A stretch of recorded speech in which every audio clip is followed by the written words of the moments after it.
Hi, my name is Jason Khan. I'm a staff attorney at Legal Aid Service of Collier County.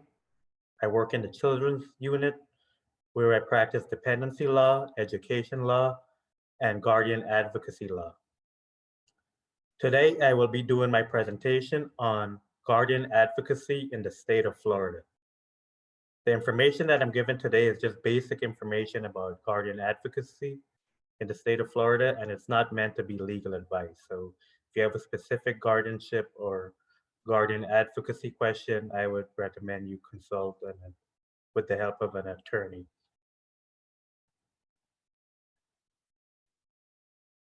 So what is a guardian advocate? So typically when a child turns 18, they can make all of the decisions on their own because they're an adult. But when a child has a developmental disability, they're unable to make decisions on behalf of themselves. So that's where a parent would want to step in and obtain the legal authority to act on their child's behalf. Now,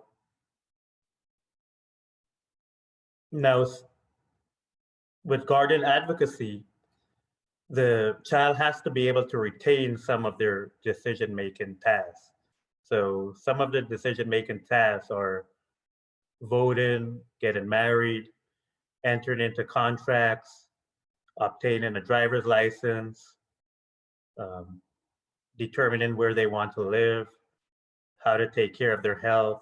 So with guardian advocacy cases, the child has to retain at least one of those one of those decision-making tasks, while the parent can take on the rest. So in my cases, for example, voting is typically a more easier task that a child can retain, whereas something like applying for government benefits is a more complex task. That's something that the applicant, the guardian advocate might want to retain for their child. With guardian advocacy cases, it's accomplished without having to declare that the child with developmental disability is incapacitated. All the applicant has to do is show the court that the child has a developmental disability. Who is considered developmentally disabled? So under Florida law, who is considered developmentally disabled under the statute is a person that has one of the following: intellectual disability, cerebral palsy, autism, spina bifida, or Prader-Willi syndrome that is manifested before the age of 18 and constitutes a substantial handicap that can be expected to continue for the rest of the person's life. So in guardianship and guardian advocacy law, this person with developmentally disability is considered the ward. So some differences between guardianship and guardian advocacy cases. A guardian advocate can be appointed without the ward having to before the judge has to deem the ward as incapacitated. So the applicant simply has to show that the ward has a developmental disability. There's no need for a judge to appoint an examining committee of 3 experts if the person with developmental disability is able to make some decisions. When appointed guardian advocate, it may not be necessary to file annual accountings every year. For example, how benefits were spent. So typically guardian advocacy cases are there's less paperwork involved, they're more straightforward, and they get the job done, and that the applicant who becomes guardian advocate is able to make decisions on behalf of the ward. So they do get the job done, and there's less paperwork and they're more straightforward. Who may serve as a guardian advocate? So I know I've mentioned a lot about parents becoming guardian advocates for their child because that's the most common example, but it doesn't have to be a parent. It can be any resident of the state of Florida who is 18 years old and of sound mind. A non-resident may serve if he or she is related to the ward by blood, adoption, or marriage, according to Florida law. The court may appoint any applicant whom it considers fit, proper, and qualifies to act as guardian, whether or not related to the ward. The court obviously gives preference to blood relationship, marriage, and applicants with relevant education or professional experience.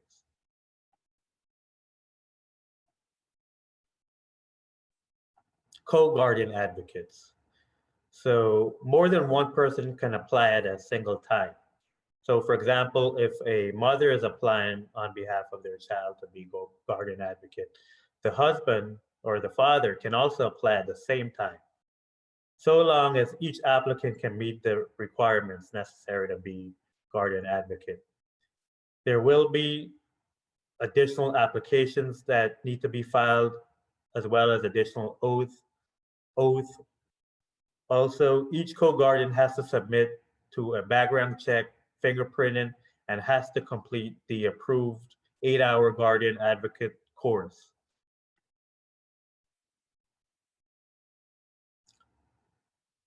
Who is disqualified to serve as a guardian advocate? A person with a felony conviction, also an applicant that there has been a judicial determination that they have committed abuse, abandonment, or neglect against the child, either in criminal court or dependency court. A provider of healthcare services to the ward, unless the court finds that there is no conflict of interest. A person who provides substantial services to the proposed ward in a professional or business capacity, or is a creditor of the proposed ward. So pretty much the court wants to see that it's a person that has nothing to gain financially from becoming a guardian advocate. There needs to be no conflict of interest. Also, an applicant can be disqualified to serve as a guardian advocate if they have a mental or physical disability that impedes their ability to be a guardian advocate. So they need to be healthy and able to take care of the proposed ward. So something like a severe mental disability or a debilitating physical disability may be a disqualifying factor. Prerequisites to filing. So there is a filing fee. It's $265 in Collier. It may vary based on the county. It may be waived with an indigent status application. So an indigent status application is a piece of paper filed with the clerk where the applicant would put down their assets, liabilities, income, and the clerk determines that they're indigent. The filing fees may be waived. Also, what needs to be filed is the application. There would be multiple applications if there's multiple co-guardians. Oath of guardian advocate. This is a piece of paper that needs to be notarized. And each co-guardian would have their own oath. And with this, they would be signing under oath that they understand the responsibilities that come with becoming a guardian advocate. The petition also needs to be filed. The petition has asks for any criminal record, whether or not the applicant has lied in court, or also the petition would outline which rights the applicant wants the ward to retain and which rights they want to be able to take control over.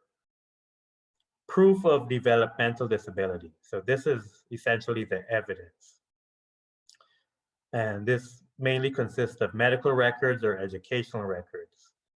So the medical records, they don't have to be extensive, hundreds of papers of medical records, but it typically has to be signed by a doctor outlining the diagnosis of the ward. Also, educational records can be relevant because oftentimes a person with a developmental disability, they when they attended school, oftentimes they would have been given an individualized education program, which is a specialized instruction. And so typically these educational records would show the ward's disability. Related cases. So if for example, like a parent has another child with a disability and is a guardian already for that child, or is already a guardian advocate for that child, that would show the court that that applicant already has experience with being a guardian or guardian advocate. So it'll help bolster their new case. Background check and fingerprinting through FDLE and FBI. So this can be waived in certain instances, but typically this requirement is upheld because the court wants to make sure that person applying to be guardian advocate is a safe person with clean background. So again, pertinent information for the application. Criminal record, the court wants to make sure that each applicant has a clean record. Conflicts of interest, the court wants to make sure that the people applying to be guardian advocate doesn't have anything to gain financially from being a guardian advocate.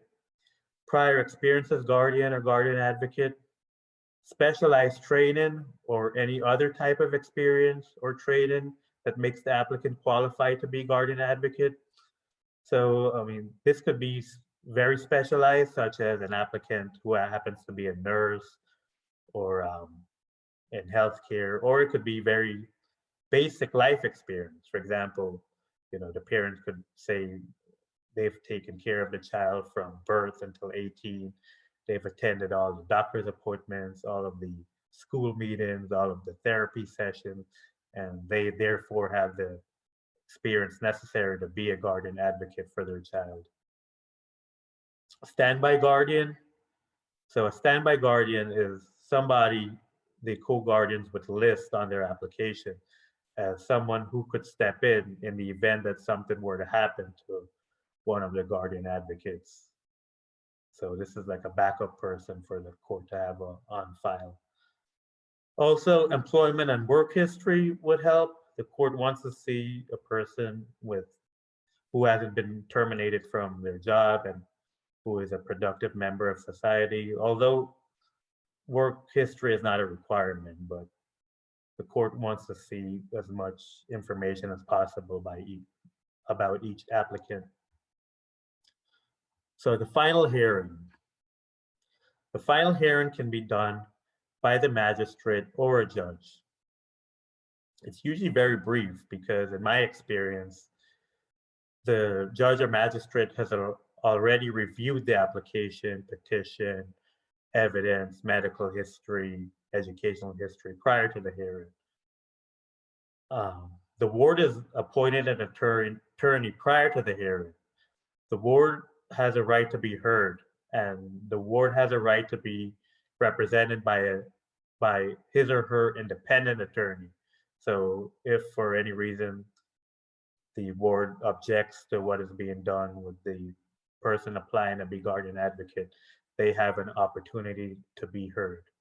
So typically, who attends the final hearing? The ward's attorney, the ward, the petitioner, and the petitioner's attorney.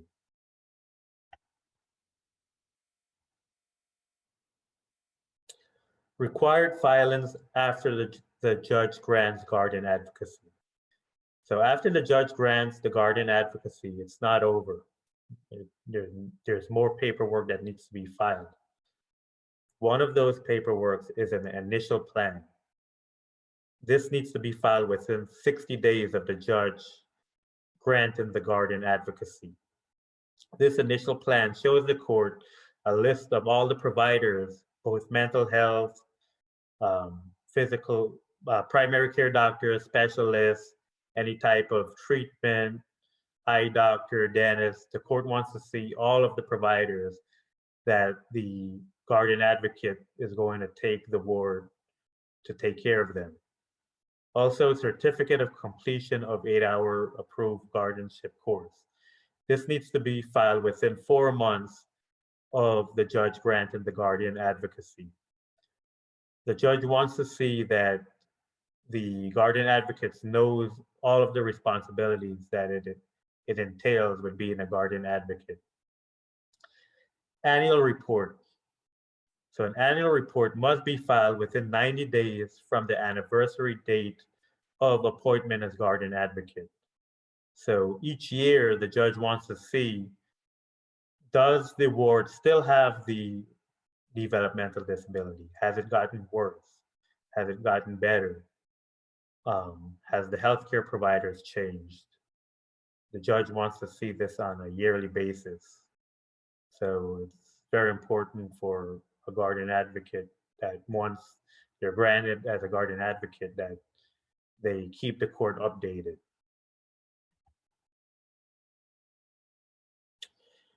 And that is my presentation on guardian advocacy.